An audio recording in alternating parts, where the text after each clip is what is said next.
Halo, kita berjumpa lagi di Logika Satu Sisi.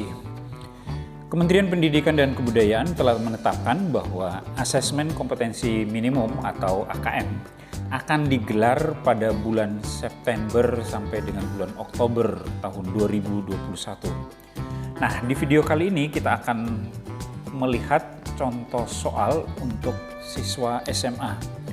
Contoh soal ini saya dapatkan dari forum guru belajar. Karena itu saya sangat mendorong sekali lagi Bapak Ibu guru untuk masuk ke bergabung dengan forum guru belajar itu. Nah, sekarang kita akan coba melihat untuk level pembelajaran 1 di teks fiksi untuk kelas 9 dan kelas 10. Nah, ini akan ditampilkan sebuah teks. Judulnya adalah Lilin Kecil Dalam Sinar Kegelapan. Seperti lilin kecil ini, kau mampu terangi gelapku. Sinarmu memang tak banyak, tapi itu sangat berarti. Tatkala malam datang membawa kegelapan, hadirmu bagai sang malaikat dengan cahaya-cahaya penuh kasih, menepis lara, mendamaikan hati, dan menyejukkan cinta. Nalarku membahana lagi setiap kali mengartikanmu. Langkahmu laksana embusan angin datang dan pergi, meruntuhkan daun cemara yang hidup damai di tangkainya. Perlahan sinarmu redup dan pergi meninggalkanku dalam gelap. Dengan mata tapi tak kuasa melihatmu. Sepasang telingaku pun tak mampu mendengar bisikmu. Kini rinduku berujung pada bias-bias bayangmu. Dengan senyuman dan sedikit tawa menambah luka. 1000 sinar pun tak mampu menggantikanmu. Sejuta kenangan kini menyiksa kesendirianku. Dalam gelap, ku coba melangkah sendiri. Lilin kecilku, ku rindu akan sinar kedamaianmu.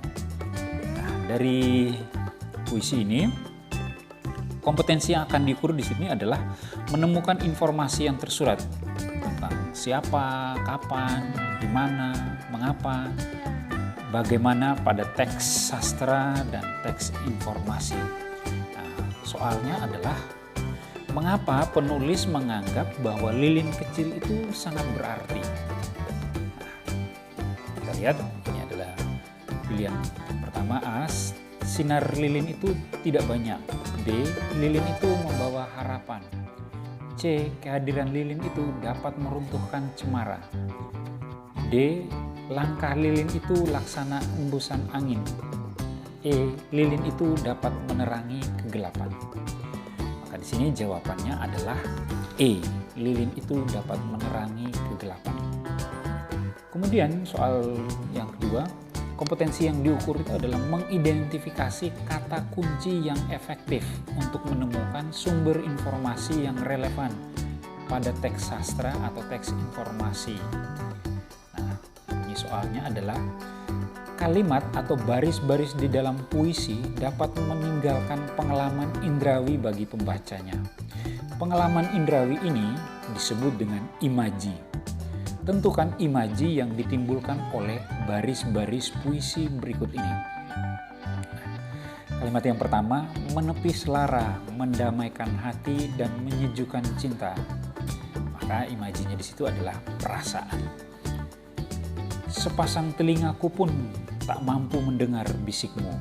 Maka di situ adalah pendengaran di checklist di situ.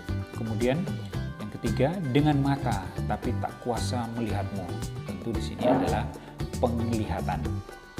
Kemudian soal berikutnya, kompetensi yang diukur itu adalah menyusun inferensi atau kesimpulan dan prediksi berdasarkan unsur-unsur pendukung seperti grafik, gambar, tabel, dan lain-lain.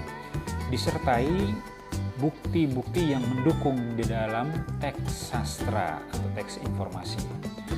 Soal ini, kesimpulan apakah yang dapat kalian ambil dari puisi tersebut? Nah, jawabannya adalah tokoh aku dalam puisi tersebut merindukan kehadiran seseorang. Kemudian selanjutnya, kompetensi yang diukur adalah menjustifikasi pendapat orang lain berdasarkan isi teks sastra atau teks informasi. Nah, di sini soalnya adalah setelah membaca puisi ini, Emir merasa bahwa puisi ini cocok dengan suasana hatinya karena baru saja ia kehilangan kucing kesayangannya. Setujukah kamu dengan pendapat Emir tersebut? Jelaskan jawabannya. Ya, jawabannya adalah setuju karena puisi tersebut bercerita tentang kehilangan. Situasi tersebut sesuai dengan kondisi Emir, di mana dia kehilangan kucing kesayangannya. Kemudian teks fiksi berikutnya, Legenda Danau Lipan. Negeri Muara Kaman diperintah oleh seorang ratu yang bernama Ratu Aji Bidara Putih. Sudah banyak raja, pangeran, dan bangsawan yang ingin mempersuntingnya, namun selalu ditolak. Suatu hari, sebuah kapal besar dari negeri Tiongkok berlabuh di Muara Kaman. Kapal itu milik seorang pangeran kaya di Tiongkok. Tujuan kedatangannya adalah meminang Ratu Aji Bidara Putih. Sang pangeran membawa banyak cenderamata mewah dari emas. Semua itu untuk Ratu Aji Bidara Putih.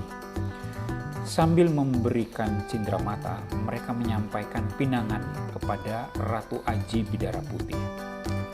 Kali ini, sang ratu tidak langsung menolak, namun ia meminta waktu untuk berpikir. Kemudian para utusan kembali ke kapal. Setelah para utusan pergi, ia memanggil punggawa kepercayaannya. Paman, nanti malam selidikilah pangeran itu, perintah sang ratu. Malamnya si punggawa melaksanakan perintah sang ratu. Ia menaiki kapal dengan waspada, ia menghindari para penjaga. Sampai akhirnya ia berhasil menemukan bilik sang pangeran. Bilik itu masih terang. Tanda sang pangeran belum tidur. Si punggawa mengintip ke dalam. Saat itu, sang pangeran sedang berbincang dengan salah seorang prajuritnya. Rupanya, sang pangeran hendak menaklukkan Muara Kaman dengan pura-pura menikahi sang putri. Mendengar berita mengejutkan itu, si punggawa bergegas pergi untuk secepatnya memberitahu junjungannya. "Kau jangan mengada-ada, Paman," tegur ratu setelah mendengar laporan si punggawa. "Saya tidak mengada-ada. Pembicaraan mereka sangat jelas," jawab si punggawa. "Pangeran itu berniat buruk." Paginya, utusan sang pangeran kembali datang meminta jawaban. Sang ratu segera menolak mentah-mentah lamaran tersebut. Sang pangeran amat murka. Ia segera memerintahkan prajuritnya untuk menyerang Muara Kaman. Para prajurit Muara Kaman terdesak. Para prajurit sang pangeran pun makin dekat dengan istana. Sang ratu mencoba untuk tetap tenang. Setelahnya ia mengucapkan doa sambil mengunyah sirih. Kemudian kunyahan itu dilemparkan ke arena pertempuran. Tiba-tiba sirih itu berubah menjadi lipan-lipan raksasa yang amat banyak. Lipan-lipan itu menyerang para prajurit sang pangeran. Para prajurit itu menjadi ketakutan dan berlarian ke kapal. Tetapi lipan-lipan itu tidak berhenti menyerbu. Lipan-lipan itu membalikan kapal hingga tenggelam. Kini, tempat bekas tenggelamnya kapal itu oleh penduduk Muara Kaman disebut Danau Lipan. Nah, dari teks tersebut, kita lihat soal berikutnya. Kompetensi yang diukur adalah menganalisis perubahan pada elemen intrinsik, seperti kejadian, karakter, setting, konflik, atau alur cerita pada teks sastra.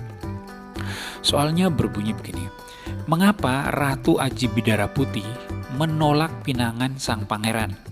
Ya, tentu kita tahu bersama jawabannya adalah karena sang pangeran hendak menaklukkan Muara Kaman dengan pura-pura menikahi sang putri. Selanjutnya, kompetensi yang diukur adalah menyimpulkan perasaan dan sifat tokoh serta elemen intrinsik lain seputar latar cerita, kejadian-kejadian dalam cerita berdasarkan informasi rinci di dalam teks sastra.